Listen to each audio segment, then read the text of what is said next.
Alright, so this is going to be our last video about the compressor, because we're, making moves to revamp the garage, get a new compressor, put it in its own little house.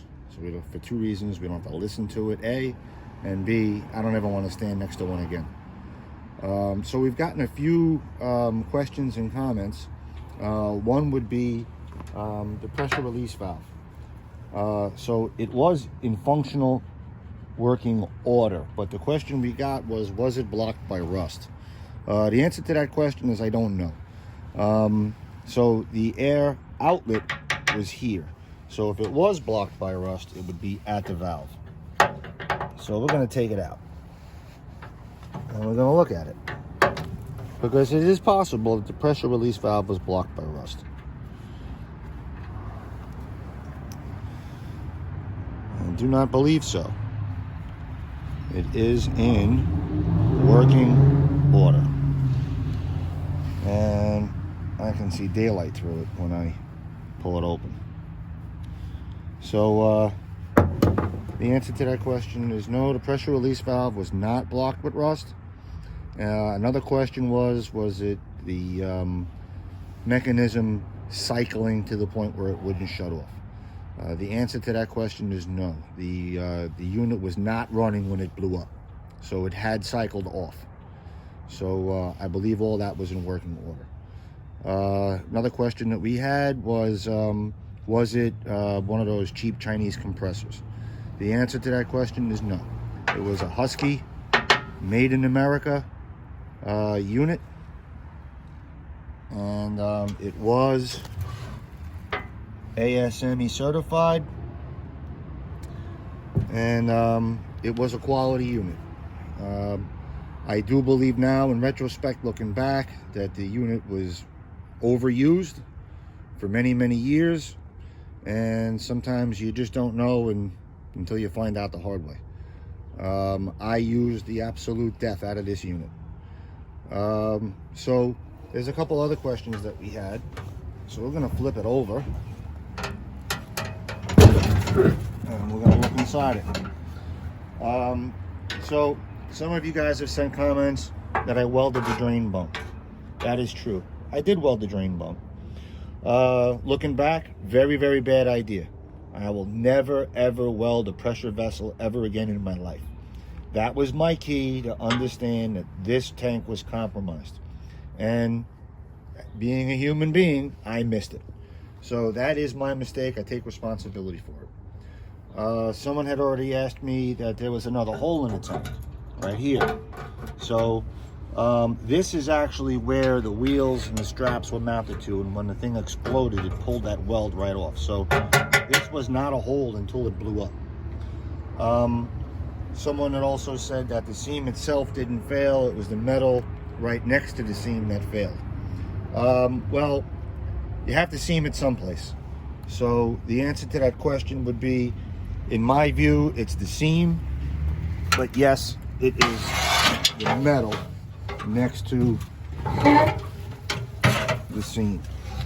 So the weld is still in good order, but when you weld something, it takes a certain amount of heat to penetrate that steel. So the metal next to it can become slightly thinner. So yes, the drain bung was welded shut, but it did not fail at the drain bung, even though it probably could have. I mean, absolutely could have. I do notice in this tank that it sounds structurally okay. Obviously it is not. One thing that we noticed was that the metal up here is probably twice as thick at this point as the metal over here. So this unit's going to go to the scrap yard today. Don't think we're going to talk about it too much further from here. I'm just going to restate, welding a compressor air tank or pressure vessel of any kind is an extremely bad idea.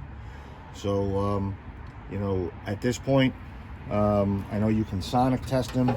There's many different ways to test your tank. I'm just going to go with the fact that there are many of these all over the country in people's garages under their workbench, and people don't know exactly sure how old they are. And I'm not willing to take that chance, you know, having kids and stuff like that walk next to these things. You know, we got very lucky, we dodged a bullet. Next time we might not be as lucky. So this is the model number. I believe the unit to be about 15 years old, could be slightly older. I don't see any dates stamped on the tank. I looked. The only thing I see stamped on the tank is here. And oddly enough, the pump still makes air. And this tank now has been sitting outside for better than 6 months. So I hope we've answered all the questions. Did my best to do so. Looking to learn from this myself. Never want to make a mistake like this again. But this was quite a explosive event. And this tank and unit did take off like a torpedo. Extremely lucky not to get injured in the explosion itself. This unit, when fully loaded, is probably about 150 pounds. And to have a 150-pound torpedo flying across the garage theoretically could really injure or kill somebody. Getting hit with the tank as it exploded, I would imagine, you know, could have blown somebody's leg off, or, you know, cut them so deeply that you probably would have needed a tourniquet at that point to stop the bleeding. So very, very, very dangerous. We're all only looking to raise awareness out there, because we certainly became aware, but we became aware the hard way. So we don't want to have anybody become aware the hard way. If you have a tank that you're not sure of, probably best bet to throw it in the garbage and get another one. I would disable the tank so nobody else could use it, and, you know, go that route. So I believe we've answered all the questions. We're going to load this up and take it to the scrapyard. So thank you very much for watching. Thank you very much for all the questions. And if you have any information for us, then we'd love to hear it. So thank you again.